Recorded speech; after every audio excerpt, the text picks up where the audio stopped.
Чтобы прославиться, он застрелил 4 и зарезал 1. 10 долгих лет убийца держал в страхе всю Америку. Следствие по его делу продолжается до сих пор, но мир не знает о преступнике ничего, кроме прозвища.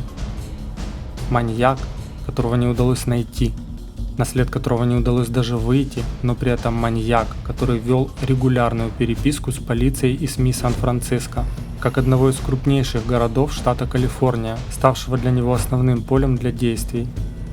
О том, кем был Зодиак, может рассказать то, как он убивал.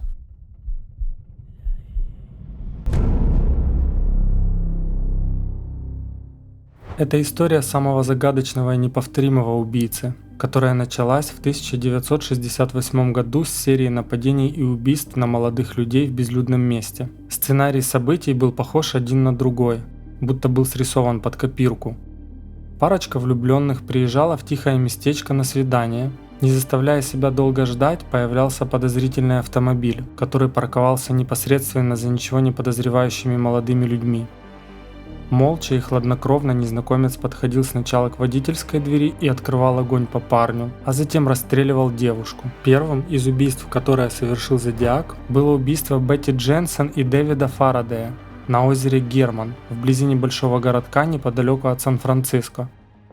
Студенты сидели в припаркованном автомобиле, когда к ним подъехала машина, водитель которой заставил их выйти. Первым был убит Фарадей, а Дженсен пыталась убежать, но была застрелена в спину. Через полгода, в июле 1969 года, было совершено еще одно убийство. Дарлин Феррин и Майкл Мажо тоже были припаркованы, когда к их машине кто-то подъехал. Человек вышел, посветил фонариком и застрелил их обоих, после чего сел в машину и уехал. Феррин умерла, а Мажо выжил и смог рассказать об этом. После второго убийства преступник звонит в полицию и доносит об убийстве, совершенном своими же руками. Оба раза эти звонки удалось отследить, они производились в непосредственной близости от полицейского участка, куда поступал звонок. Это был первый жест провокационной игры, затянувшийся на многие годы вперед. Как уже было сказано ранее, описываемые убийства происходили в небольшом городке недалеко от Сан-Франциско под названием Вальехо. Местная полиция не знала, что делать в такой ситуации. Маленькие городки тем и отличаются от мегаполисов и крупных городов, что больших преступлений здесь не совершается, а все эти жестокие убийства были из ряда вон выходящим событием. Переполох продолжался ровно до тех пор, пока не перерос во всеобщую истерию. Поводом для этого послужили анонимные письма в издательство сразу 3 газет. В сообщениях был написан один и тот же текст с требованиями разместить по одному прилагавшемуся к письму шифру криптограмме, в которых спрятана сущность убийцы. И да, это сообщение направлено в редакции именно убийцей, в целях подтверждения чего маньяк указывает характерные особенности своих убийств, о которых могла знать только полиция и, конечно же, он сам. По существу это было не требование и не просьба, это был ультиматум, нарушение которого приведет к гибели еще 12 человек. Сообщение все-таки разместили, но никто не мог понять шифр. Спустя неделю приходит еще одно письмо, которое начинается со слов: «К вам обращается Зодиак. Вчера вечером я убил таксиста на пересечении Вашингтон и Мейпл-стрит. Чтобы это доказать, посылаю клочок рубашки с пятнами крови». Впервые он настолько почувствовал свое всесилие и безнаказанность, по крайней мере то альтер-эго, которое взывает его к убийствам. В новом послании он еще раз подтверждает свою причастность к убийствам новыми подробностями и оставляет еще одну криптограмму. Над разгадкой этих посланий ломали голову сразу несколько спецслужб, а разгадал их обычный школьный учитель, основным хобби которого было разгадывание головоломок. В итоге в сообщении говорилось о том удовольствии, которое получает Зодиак от убийств, что для него это дело жизни. Он собирается убивать людей, пока не насытится. Тем более он всей душой верит в праведность своих поступков и уверен, что собирает рабов для своей будущей загробной жизни. И заканчивать собирать рабов он не собирается. 5 из 20 писем подписаны астрологическим символом Тельца. Возможно, он родился между 20 апреля и 19 мая. Зодиак следил за лунными и солнечными циклами, убивал в полнолуние и новолуние.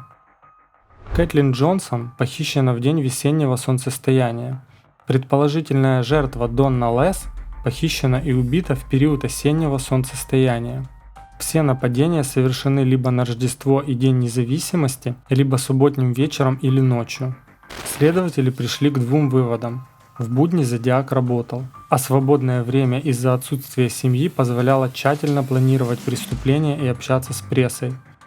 Доход его был достаточным, чтобы покупать машины, менять оружие и свободно перемещаться по штату. Тексты писем Зодиака были путанные и рваные, с большим количеством ошибок.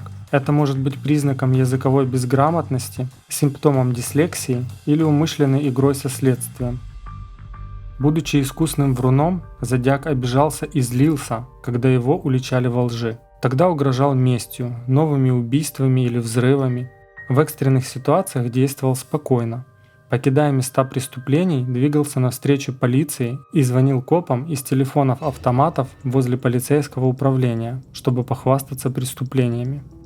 22 марта 1970 года произошло примечательное событие.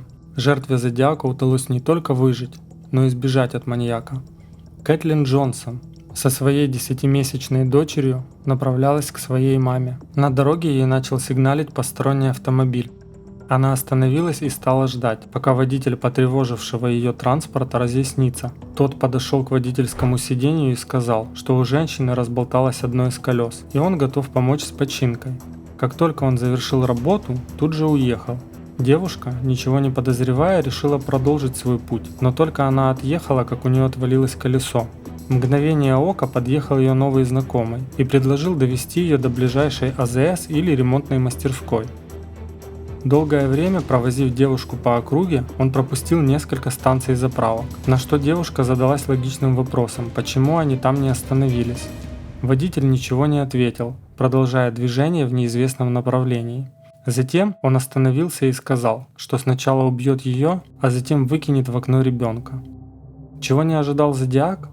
Так это реакции женщины и ее материнского инстинкта. Кэтлин ринулась из машины прямо в чащу леса и затаилась там со своим малышом. Опешивший маньяк даже не стал преследовать молодую маму, но все-таки выместил злость на ее машине, спалив ту прямо на проезжей части.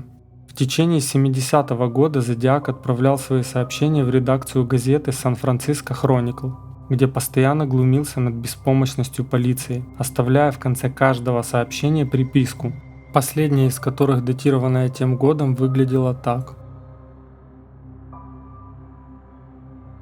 Он издевался над обществом, вел счет в своей игре по сбору душ рабов для своей загробной жизни, и никто не знал, как его найти и остановить, он был призраком. Неожиданно для полиции наступила пауза. Зодиак пропал на долгие 3 года, хотя он уже намекал, что скоро начнет убивать без афиширования. Спустя 3 года в редакцию Сан-Франциско Хроникл приходит письмо от маньяка, в котором он намекал, что его удручает поведение полиции и глупость всех тех, кто не может никак его найти. Это сильно его разочаровало, и он не видел смысла играть в открытую. Письмо было сопровождено подписью «Зодиак». От этой подписи у многих волосы на голове зашевелились. Если это был и правда он, то на свободе гулял неуловимый маньяк, которому доставляет удовольствие убивать тех, кого он захочет, и ничто не может его остановить. Это было последнее письмо, официально подтвержденное специалистами доказанного авторства Зодиака. В редакцию регулярно приходили подозрительные письма от анонимов, но почерк выдавал в авторах подражателей. Были и экземпляры, весьма схожие с почерком Зодиака. Особенно памятно письмо, в котором он ждал, когда про него снимут фильм. Ему было очень интересно, кто же сыграет главного злодея.